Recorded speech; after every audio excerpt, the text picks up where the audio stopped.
Hey everyone, I'm Mike Settele, and in this lesson I'm going to give you a bunch of words that basically revolve around the idea of being smart. So this is a great way to improve your vocabulary and yourself hopefully become smarter. But first let's talk about some uncommon definitions of the word smart so we make sure we know what we're talking about and not talking about. So you might describe someone as a smart dresser. They're fashionable, they're stylish, they wear nice clothes and look good doing it. That's not what we're talking about today, but that is a definition that's common enough that it could come up on the SAT at some point. We could also talk about a smarting wound, an injury that smarts. Basically, it stings, it's painful. That's maybe in contrast to a dull, throbbing pain. But when we talk about smart today, what we're really talking about is probably what you think of naturally. Someone who's intelligent, who has intelligence, who has an intellect. They're brainy. Maybe if you're brainy too, you can say that they have mental acuity or good acumen. Maybe we use more metaphorical words like quick, bright, or sharp, words that have their own kind of family of words, definitions associated with them, but we can also use them to talk about someone who's smart. But this is a complex word. Sometimes we want something that gets a little bit more specific. So let's talk about differences of degree. What about someone who's very smart? We might talk about them as brilliant or proficient. They have proficiency. An expert has expertise. Maybe they're a genius. Maybe they're a luminary in their field, or a polymath, meaning they're good at lots of different fields. Or they're a virtuoso, meaning specifically they're really good at music. Regardless, we would talk about someone like that as phenomenal or a phenomenon, though those are words that can also talk about people who are good at lots of things, not necessarily someone who has intelligence. But let's get to a pairing here that I think is very interesting. Someone who's extremely smart. In fact, they're so smart that they know literally everything. They are omniscient. They know every fact in the universe. So this does not come up often. In fact, there are really only two situations where we commonly use this word.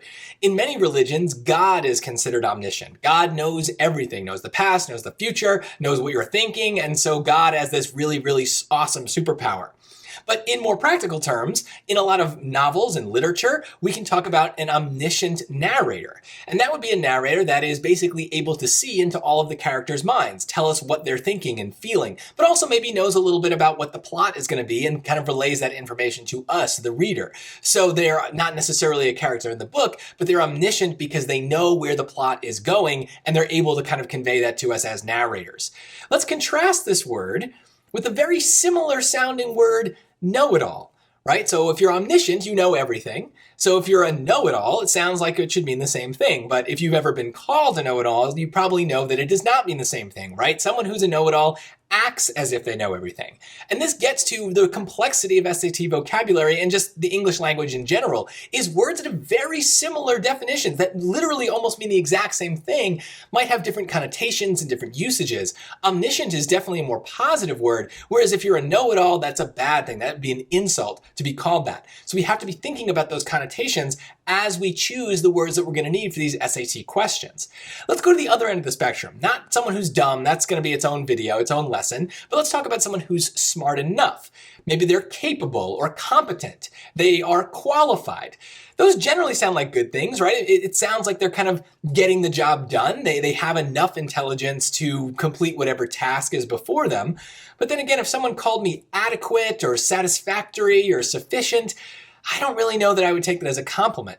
And again, this gets to the complexity of words themselves. Sometimes they're positive, sometimes they're negative. It depends on the context. And so when we're doing SAT questions, we need to be thinking about that context because that could definitely affect our answer. Let's also talk about more specific ways of being smart.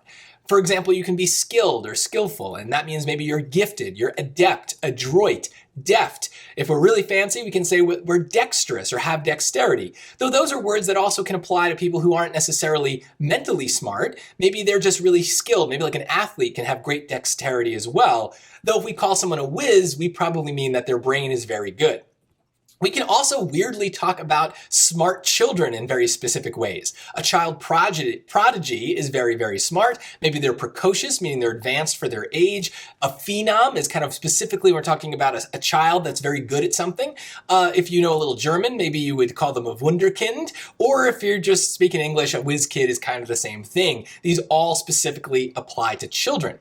We can also be smart with facts, right? So you're knowledgeable, you know a lot of things, probably because you're educated, you're learned, scholarly, you're an intellectual, you've been to school, and maybe you would know the word erudite is another way to describe you if you have a lot of factual knowledge.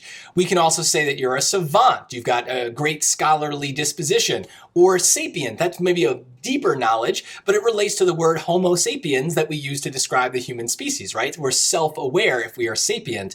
A pundit is someone who is an expert, but also can be an expert at criticizing people. So that also is a word that has some tricky connotations.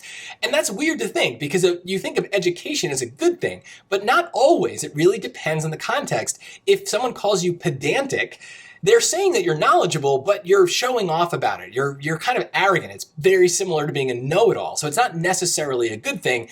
And I would hope that if you got called an egghead, you would also recognize that that's an insult. That is not a good way to describe someone who's an intellectual. It depends on the context whether or not your intelligence is a good thing. But generally speaking, if you are smart with ideas, specifically big ideas, you're wise, you have wisdom, that is usually a pretty good thing. It's because you have good judgment, you're judicious, maybe you're sage or sagacious. Again, you're able to think in deeper ways about profound, big ideas. Maybe you're insightful or perceptive in that you can kind of put little things together or notice things that other people don't notice. Perspicacious is another word for perspective, perceptive, even though it kind of looks a little fancier, it's really not. But a word that really, I think comes up in lots of circumstances is keen. It has kind of like smart, has lots of different usages, but a keen mind specifically is one that is very perceptive, that can discern different pieces of information very easily out of a bigger picture. Someone who's prudent also would be considered wise, though with that word I think of them being more careful, right? Someone who's not going to jump into something, who thinks things through, so there's a bit of caution involved with that word. Now, to some people, being wise kind of contradicts or contrasts with the idea of being street smart, having common sense, right? You don't necessarily read a lot of books, but you know things. You're streetwise, you're savvy, you're sensible because of your experience. So that's another way of being smart that doesn't necessarily mean that you're also an intellectual. And that gets me to the word clever, which is such an interesting word by itself. Usually clever is a good thing. It means you're resourceful or inventive, innovative, ingenious. You can kind of problem solve really, really well. But a related word that maybe is its own category is the word shrewd. You've probably heard this word before. It's common enough that it could definitely come up on the SAT, but it's complex, so it's not always going to mean the same thing. A lot of times it just means clever. Again, someone can problem solve very well, can put things together and really get out of bad situations. They're shrewd. But we can also talk about a shrewd businessman or a shrewd politician. Again, they're successful. A shrewd politician gets elected and wins votes. But maybe they do it in a way that compromises their morals, right? They're not always doing the right thing, or at least they're not doing the morally right thing. They're doing what's right for them so that they can succeed. So it does depend on context. And we have other words that we use to kind of capture the same idea. Someone might be slick or smooth or crafty, which is definitely a word that I have a negative association with. Because if you have cunning, that might be good. It means, again, that you can kind of figure things out, but maybe, again, you do it in this way that involves guile or trickery. So that's a more negative word too. So shrewd by itself is not an easy word to pick out. It depends on the context.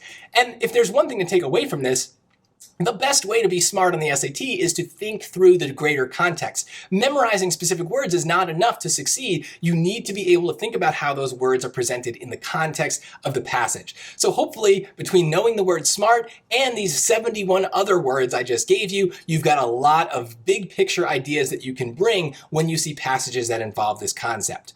Please make sure you subscribe to my channel. I'm going to be doing a lot more of these vocabulary lessons, and make sure you go to my website for even more SAT resources. But I hope this is a smart way to get you some new vocabulary for your test, because the best way to demonstrate your smarts is to get a great score, and knowing more words will help you do that. Remember, when it comes to your scores, don't settle for less. Settele for more. Thanks so much for watching.